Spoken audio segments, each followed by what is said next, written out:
Hello, everybody. This is Andrew Duncan with Cut Adoption Solutions, coming at you with another look into Apollo.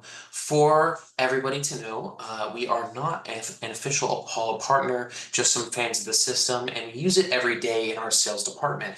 We are constantly putting together lists, talking about engaging and sequencing potential clients, and also people who might be interested in some of the events that we're throwing. So we just think that this is a really robust tool. One of the most interesting things that we've seen come through recently is a really large expansion into the way that we filter our search lists. We have just recently started trying to be a bit more intentful and mindful about the way that we are going into our saved searches and then sequencing them because, as you know, there are many, many changes on the horizon as far as the way that you are allowed to prospect people. So being much more intent-driven, much more specific about the persona that you're going after is going to allow you to be a bit more concise and therefore successful when it comes to prospecting. So let's talk about some of these filters that we have here and why we think that Apollo is a great tool for filtering these lists. So one thing for certain is that you can create a persona. So I think every business has like a perfect persona, somebody that they are looking to go after, to talk to, maybe to just have a connection with. So I think having a persona that is, someone you are intending to talk to is a perfect way to kind of go about general prospecting.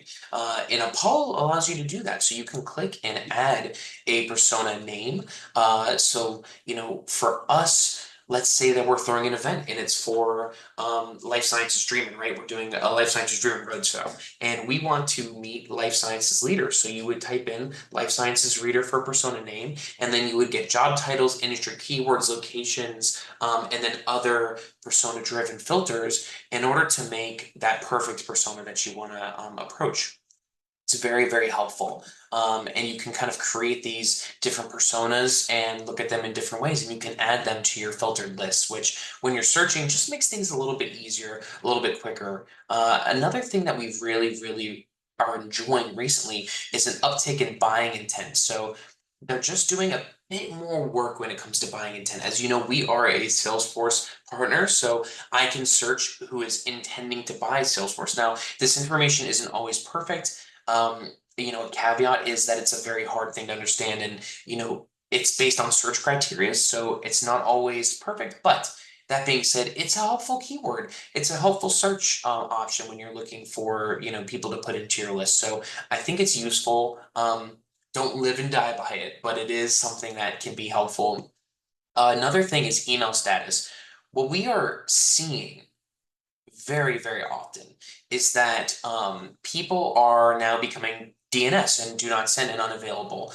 You do not want to send an email accidentally to an unverified email or an email that is unavailable. It is very bad for your domain, and it can relate to a lot of issues down the line with your suite of email, whatever you're using. So my suggestion is to always use a safe to send email status to ensure that your email is going to not only the right verified email, but to someone who wants to be emailed in the first place. And there are people out there who are open to receiving this communication. So very important to protect that domain.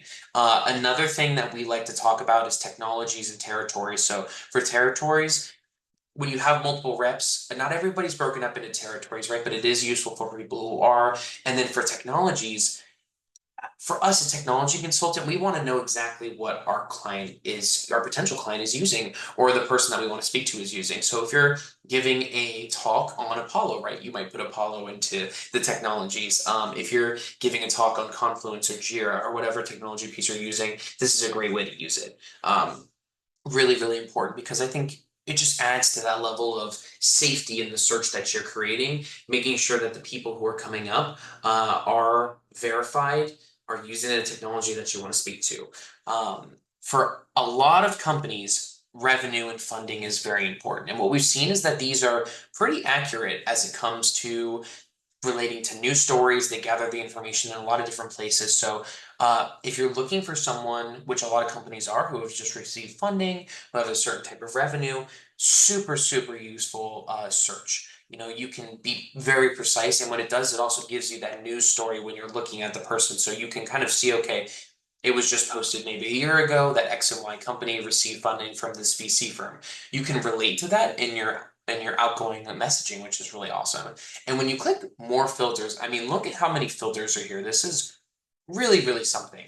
Um, Apollo is not a perfect solve all platform, right? Every engagement platform needs some sort of attention and maybe has something that is, not perfect in it, like I said. But I really do feel like Apollo is very robust and well-rounded in the way that it allows you to create these search lists together. And I think a big thing moving forward is just completing that paradigm down to SIG codes and down to headcount growth, down to founded year, being able to be much more precise about the amount of people that you're sending outbound messaging to, the type of person that you're outbound messaging to.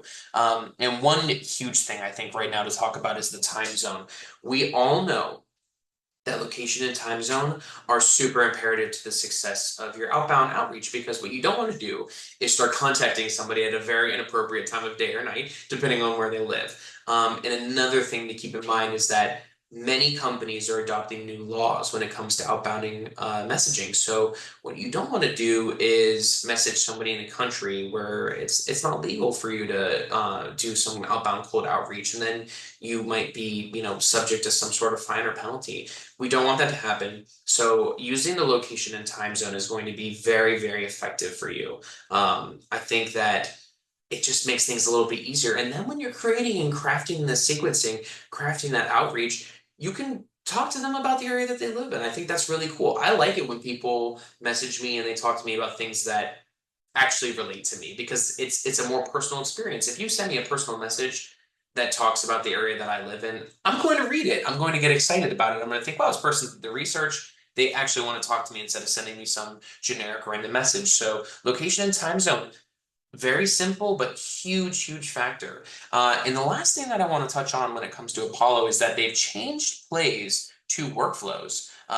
Keep sending me these messages. I've gone through here 80 times, but it keeps asking me if I want to learn more. I do want to continue to learn more, because these workflows are the same as plays, just a little bit different. And I like the idea of changing it from play to workflow, because it's not a play. It's not some sort of scheme that you're drawing up. It is a beneficial workflow that can help you with AI-driven results take some of these, different outbound messages, different types of situations, and turn those situations into hopeful potential. Asking customers for reviews, asking happy customers for referrals. This is a really cool way to take some of the AI templates in here, some of the workflow templates, adapt them to what you're already doing, adapt them to your current situations. And there's kind of a current situation in here for everybody. I think everybody can find something in here that's like, oh wow, this is really cool. This has happened to me a couple times.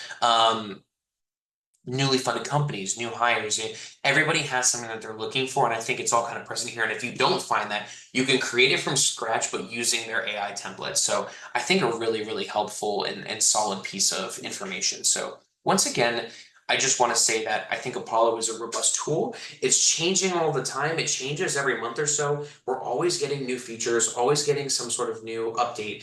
And what I think is really cool about that is they also take the time to introduce it to you. They're going to introduce it to you multiple times, as you saw. They're going to ask you once again if you have any questions about it, but they're also having constant webinars, which we really enjoy and attend frequently. So what do you think about Apollo? Does any of this, sort of open your eyes about the way that you're sequencing, the way that you're putting together your search list? Does it resonate with your business? Let me know. Cloud Adoption Solutions, we are here to listen to the people that are reviewing these videos, to try to have conversations about the best way to stack your technology, especially your sales technology. So give us a shout if you have a question, or if you want to learn more about the way that we're using Apollo.